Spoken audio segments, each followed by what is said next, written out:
everyone, this is Pankaj Chauhan and you are watching Maths Forever. This is part 22 of class 5 super syllabus.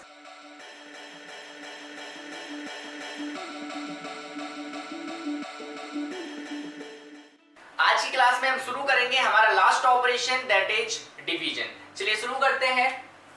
ठीक है, division से related कुछ terms हैं जो आपको पता होना जरूरी है। डिवीजन जो है वो किसका नेम है? ऑपरेशन का नेम है।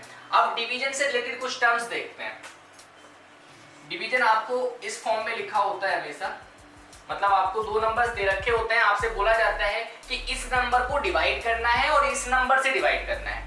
समझना इस चीज को।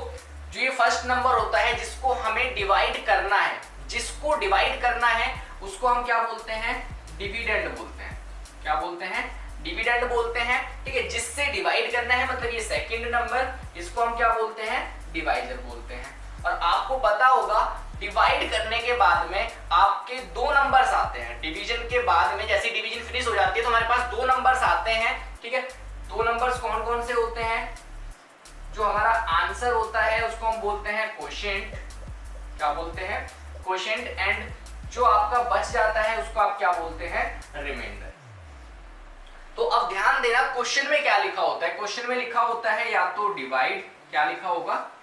या तो डिवाइड लिखा होगा या फिर लिखा होगा find the quotient and remainder. Find the quotient and remainder. ठीक है, इनमें से दोनों में से कोई एक चीज क्वेश्चन में लिखी होती है। या तो आपसे बोलेगा कि डिवाइड करो या फिर लिखा होगा find the quotient and remainder. Means उसका मतलब भी यही है कि आपने डिवाइड करना है। आई होप कि आपको ये टर्म्स पहले से पता होंगे। ठीक है, नहीं पता तो अब समझ आ गए होंगे।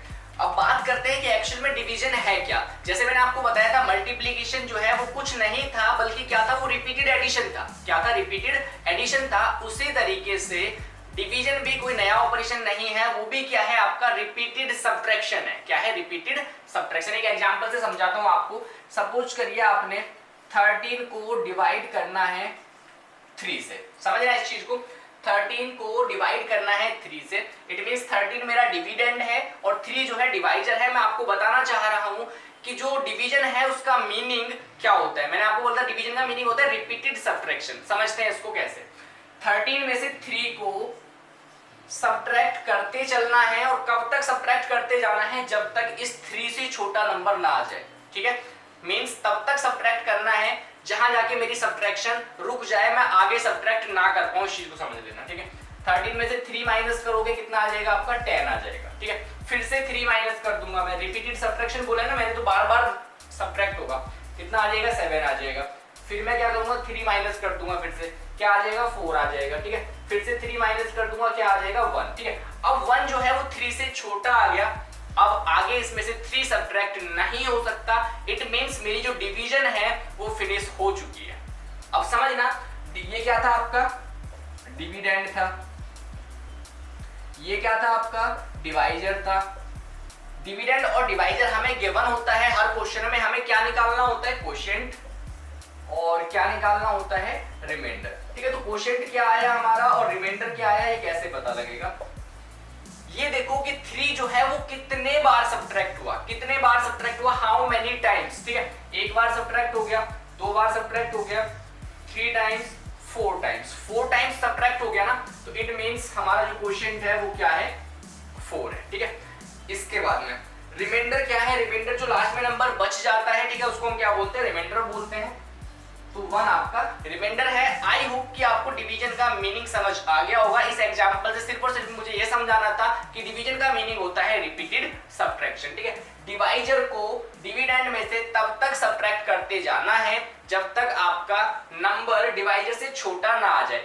और ये भी हो सकता है कि आपका जो रिमाइंडर है वो 0 आ जाए, कोई प्रॉब्लम नहीं है। ठीक है, अब हम बात करते हैं कि डिवीजन को आप नंबर लाइन पे कैसे कर सकते हैं। देखिए, डिवीजन को नंबर लाइन पे करना है। जैसे सेम क्वेश्चन ले लेते हैं, 13 को 3 से ही डिवाइड करना है, लेकिन इस बार मुझे नंबर लाइन का यूज करके आपको समझाना है कि डिवीजन जो है नंबर लाइन पे कैसे कर सकते हैं। आपने नंबर लाइन बना लेनी है और कम से कम 13 तक तो नंबर्स लिखने हैं। ठीक है, 1 2 3 4 5 6 7 8 9 10 11 12 13 14। ठीक है, इस तरीके से आप लिख सकते हो। मुझे किसको डिवाइड करना था? 13। ठीक है, किससे डिवाइड करना था 3, तो हमें 13 से स्टार्ट करना है। कहां से स्टार्ट करना है 13 से। और डिवीजन में समझ लेना कि आपको लेफ्ट की तरफ चलना है और कितने कितने यूनिट की जंप लगानी है, 3 यूनिट्स की जंप लगानी है। और जंप कब तक लगानी है, आपने कब तक मूव करना है, जब तक आप 3 से छोटे नंबर पे ना पहुंच जाओ। समझना इस चीज को।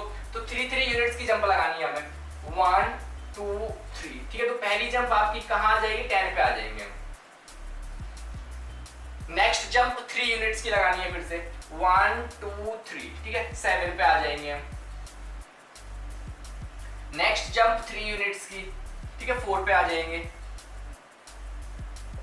नेक्स्ट जंप फिर से 3 यूनिट्स की, 1 2 3, कहां आ जाएंगे हम, 1 पे आ जाएंगे। अब आपने देखा कि आगे और हम जंप नहीं लगा सकते क्योंकि हम 3 यूनिट्स की जंप लगा रहे हैं और हमारे आगे नंबर्स बचे नहीं है उतने, ठीक है। मींस 3 से छोटे नंबर पे हम पहुंच चुके हैं। इट मींस आपकी जो डिवीजन है वो फिनिश हो चुकी है, ठीक है। आप यहां से क्या देख सकते हो कि क्वोशिएंट कितना है और हमारा रिमाइंडर कितना है। देखो कितनी जंप हमने लगाई है, कितनी जंप, हाउ मेनी जंप्स, ठीक है, वो काउंट करना है। तो आपका 1 2 3 4, ठीक है, ये आपका क्या हो जाएगा, क्वोशिएंट हो जाएगा। और हम फाइनली किस नंबर पे पहुंचे हैं, 1 पे पहुंचे हैं, ठीक है, जो कि 3 से छोटा है। तो ये आपका क्या हो जाएगा, रिमाइंडर हो जाएगा। आई होप कि आपको नंबर लाइन पे भी समझ आ गया होगा। इस पे हम ज्यादा डिस्कशन करेंगे नहीं क्योंकि ये ज्यादा इंपॉर्टेंट हमारे लिए नहीं होने वाले हैं। ठीक है, एक बार फिर से मैं आपको बता देता हूं, हमारे पास 4 टर्म्स होते हैं डिवीजन के अंदर, ठीक है, dividend, divisor, quotient and remainder. और हमेशा ध्यान रखना जो रिमाइंडर है इसकी लिमिटेशन है। रिमाइंडर जो है आपका वो हमेशा छोटा होता है किससे, is always less than the divisor. ये चीज मैंने अभी आपको एग्जांपल्स में बताई भी थी कि जो हमारा रिमाइंडर है वो हमेशा डिवाइजर से छोटा होगा, ठीक है। अब हम बात करते हैं डिवीजन से रिलेटेड कुछ बेसिक्स की, ठीक है।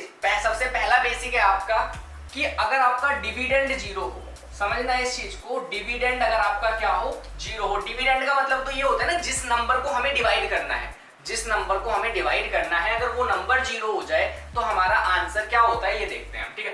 कहने का मतलब है कि मैं 0 को डिवाइड करूंगा किसी भी नंबर से, ठीक है, ये कोई भी नंबर है, ठीक है, डिवाइजर कुछ भी हो सकता है। डिविडेंड क्या है हमारा 0, तो हमेशा ध्यान रखना आपका जो आंसर आएगा वो क्या आएगा, 0 आएगा। मतलब जो क्वोशिएंट आएगा वो क्या आएगा, 0 आएगा। और रिमाइंडर तो 0 होगा ही होगा, सिंपल, ठीक है।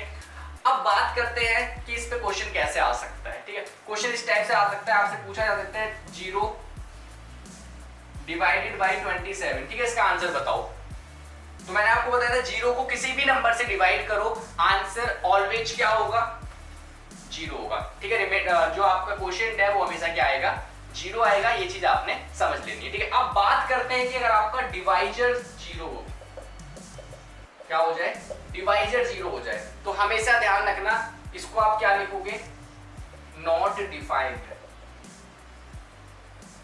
ठीक है। ये चीज आप हायर क्लासेस में जाके समझोगे वैसे कि डिवाइजर आपका 0 नहीं हो सकता, बस इतना समझ लेना है आपने, ठीक है। डिवाइजर आपका 0 हो ही नहीं सकता, आप 0 से डिवाइड कर ही नहीं सकते, 0 से डिवाइड कर ही नहीं सकते। सपोज करो आपको ऐसे आ जाता है कि 15 को 0 से डिवाइड कर दो, 15 को 0 से डिवाइड कर दो, तो आप क्या लिखोगे, आप लिखोगे नॉट डिफाइंड, क्या लिखोगे, नॉट डिफाइंड, ठीक है।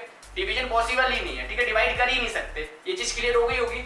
अगर डिविडेंड 0 हो तो आंसर 0 और डिवाइजर 0 हो तो नॉट डिफाइंड, इस चीज का ध्यान रखना है। तो अभी हमने 0 की प्रॉपर्टी को समझा था, अब हम बात करेंगे प्रॉपर्टी ऑफ 1। मतलब अगर आपका डिवाइजर 1 हो जाए, क्या हो जाए, डिवाइजर आपका अगर 1 हो तो क्या करते हैं ये देखिएगा, ठीक है। किसी भी नंबर को, ठीक है, अगर 1 से डिवाइड करते हैं तो आपका आंसर वही नंबर आ जाता है। समझना इस चीज को, कोई भी नंबर हो सकता है, उसको अगर मैं 1 से डिवाइड करूंगा तो मेरा आंसर जो है वही नंबर आ जाएगा वापस से, ठीक है। फॉर एग्जांपल सपोज करो मैंने 203 को 1 से डिवाइड किया, ठीक है, तो कोई भी नंबर हो वही आपका आंसर आ जाएगा वापस, 203 ही आ जाएगा। तो ये चीज आपने समझ लेनी है कि 1 से डिवाइड करना मतलब वापस वही नंबर आ जाएगा। इस पे क्वेश्चंस किस टाइप से आ सकते हैं ये चीज आपने समझनी है। क्वेश्चन इस टाइप से आ सकते हैं, dash divided by 1 is equal to 97। Simple सा क्वेश्चन है भाई, किस नंबर को 1 से डिवाइड करने पे 97 आएगा? तो आप सभी को पता है कि यहाँ पे क्या होना चाहिए, 97 होना चाहिए। क्यों? क्योंकि किसी भी नंबर को 1 से डिवाइड करने पे वापस से वही नंबर आ जाते हैं, तो 97 आया है, इसका मतलब 97 को ही डिवाइड किया गया होगा। सिंपल है ना ये चीज। ऐसे भी पूछ सकता है आपसे 23 divided by dash is equal to 23। Means 23 को किस नंबर से डिवाइड करें कि 23 आ जाए। 23 मतलब सेम ही नंबर आ रहा है ना वापस से। तो ऐसा तो तभी होता है जब आप किससे डिवाइड करो, 1 से डिवाइड करो। सिंपल। तो इसको हम बोलते हैं प्रॉपर्टी ऑफ 1। ठीक है, एक लास्ट प्रॉपर्टी और समझते हैं इसमें। ठीक है, ये प्रॉपर्टी क्या है? ये प्रॉपर्टी है आपकी कि अगर किसी नंबर को खुद से डिवाइड कर दें, किसी नंबर को अगर आप खुद से डिवाइड कर दें, ठीक है, जो भी नंबर है उसी से डिवाइड कर दें। सेम नंबर मैंने बनाए हैं, ठीक है, तो आपका आंसर हमेशा क्या होता है, 1 होता है। फॉर एग्जांपल मैंने आपसे बोला 17 divided by 17, your answer will be 1। ठीक है, ये चीज आपको पता होगी पहले से। 17 को 70 से डिवाइड करेंगे, वी विल गेट 1। ठीक है, नंबर को खुद से डिवाइड करने पे आंसर हमेशा 1 आता है। इस पे क्वेश्चन किस टाइप से आ सकते हैं, फिल इन द ब्लैंक्स आ सकते हैं। For example dash divided by 78 is equal to 1। Simple सा क्वेश्चन इस टाइप से आ सकता है।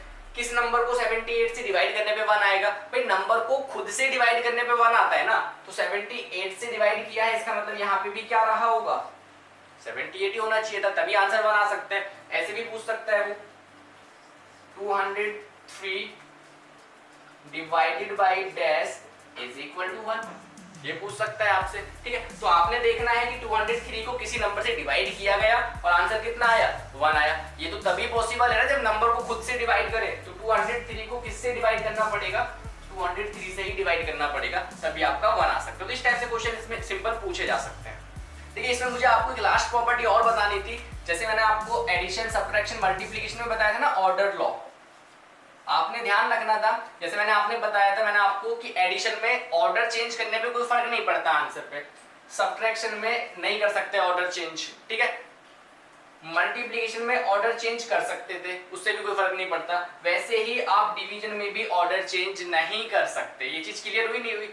नंबर्स का ऑर्डर अगर हमने चेंज कर दिया डिवीजन में तो हमारा आंसर चेंज हो जाता है। ठीक है, इसलिए हम ऑर्डर चेंज नहीं कर सकते किसमें, सब्ट्रैक्शन और डिवीजन के अंदर। ठीक है, ये चीज क्लियर हो गई। आई होप कि आज की क्लास के सारे टॉपिक्स आपको क्लियर हो गए होंगे। अब इससे रिलेटेड क्वेश्चंस आप अपनी बुक से सॉल्व कर सकते हो।